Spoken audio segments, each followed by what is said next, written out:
साथियों, तमिलनाडु में जोसेफ विजय वहां के मुख्यमंत्री बन चुके हैं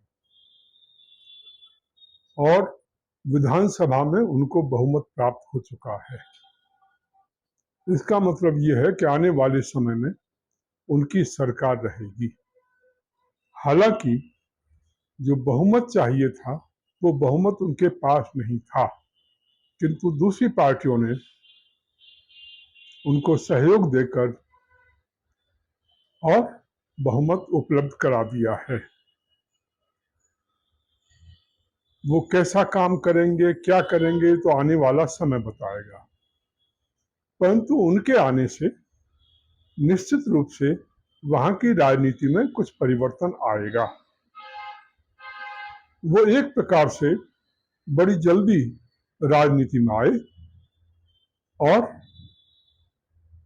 और आकर के वो वहां पर छा गए। आप इसके पीछे क्या कारण है, थोड़ा सा यदि तमिलनाडु के लोगों की मानसिकता समझें तो आपको समझ में आएगा कि तमिलनाडु में कभी इस ढंग के महापुरुष नहीं हुए हैं जिन्होंने संघर्ष किया हो।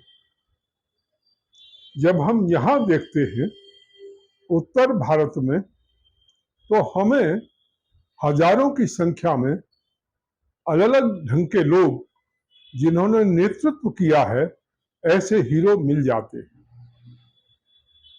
चाहे रानी लक्ष्मीबाई हो, चाहे तात्या टोपे हो, चाहे नाना साहब हो, चाहे महाराणा प्रताप हो, चाहे बंदा बैरागी हो, चाहे गुरु गोविंद सिंह हो।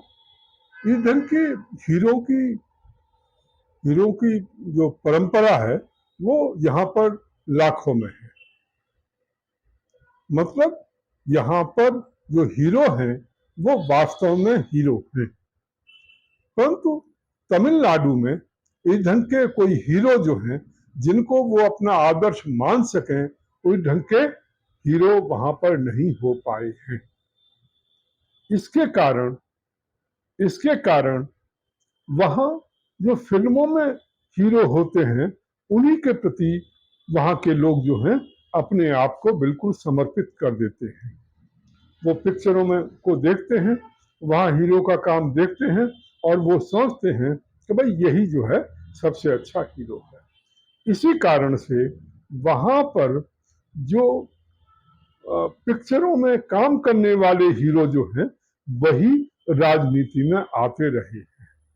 चाहे वो रामचंद्रन हो, चाहे वो जयललिता हो, चाहे वो दूसरे नेता हो, ये सारे के सारे कहीं न कहीं इसी ढंग से जुड़े हुए थे।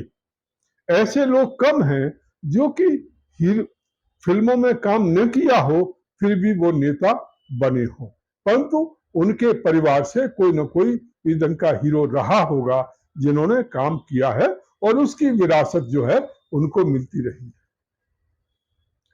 अब इसी रूप में आप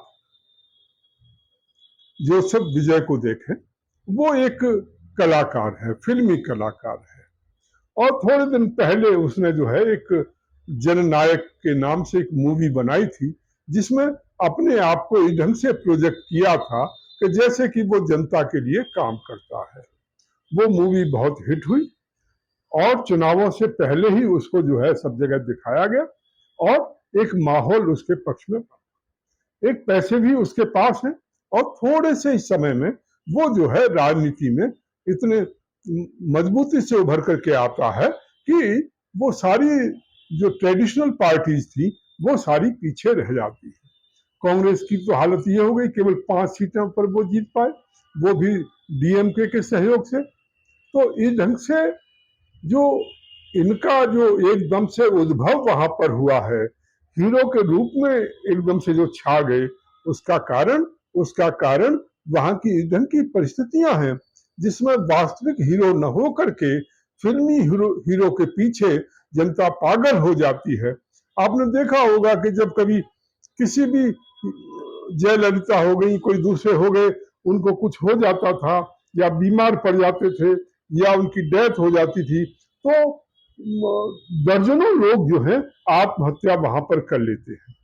ये वहां का ट्रेंड रहा है कि वो उनके हीरो मरने के बाद वो जो है वहां पर आत्महत्या बड़ी संख्या में करते हैं।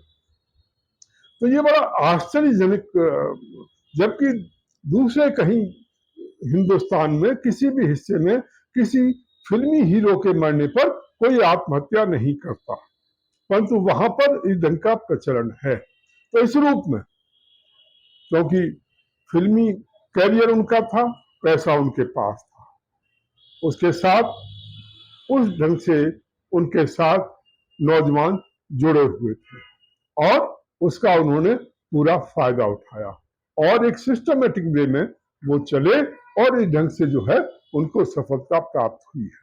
खैर, वे एक ईसाई धर्म को मानने वाले हैं और चुनाव से पहले वो एक चर्च में गए थे और बिल्कुल घुटनों के बल चलते हुए पूरा वो काफी दूर तक चले घुटनों के बल और वहां उन्होंने सिर झुकाया अपना। तो इस प्रकार से उनकी चर्च में या ईसाइयत में उनकी काफी रुचि है और उनकी काफी भक्ति है और उसको वो बहुत उसे मानते हैं। और अभी जब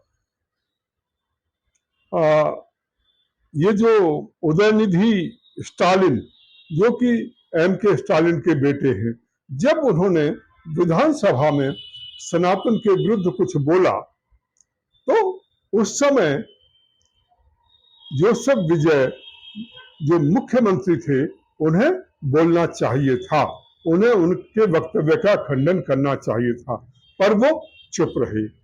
हमें ऐसा लगता है कि शायद वो क्रिश्चियन हैं और वो जो उदयनिधि मारन हिंदू धर्म को खत्म करने की बात कर रहे थे, सनातन को खत्म करने की बात कर रहे थे और वो ईसाई हैं, क्रिश्चियन हैं, तो इसलिए उनको शायद उसका विरोध करने में कोई फायदा दिखाई नहीं दिया।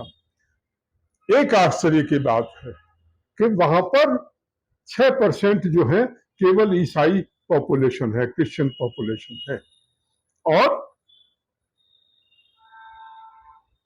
80% से ऊपर वहां पर हिंदुओं की जनसंख्या है। इस सब के बावजूद वहां पर इस ढंग के लोग जो सनातन का विरोध करते हैं, इस ढंग के लोग जिनका सनातन से कोई लेना देना नहीं है, इस ढंग के लोग जो हिंदू धर्म से बिल्कुल कट ऑफ हैं, ऐसे लोग वहां पर सत्ता में आ रहे हैं। ये दुर्भाग्य की बात है। हो सकता है आने वाले समय में कुछ परिवर्तन आए, वहां के सनातनी जागे, हिंदू जागे और मिलकर के वहां पर कोई अभियान चले जिससे कि जिस ढंग से बंगाल में, पश्चिम बंगाल में परिवर्तन आया है, इसी ढंग से वहां पर भी कोई हिंदू सरकार बने, इस ढंग की हम अपेक्षा करते हैं। साथियों, इस वीडियो को शेयर करिए, कमेंट्स करिए, अधिक से अधिक साथियों में भेजिए, अपना सुझाव दीजिए।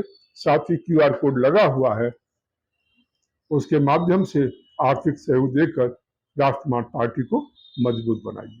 धन्यवाद।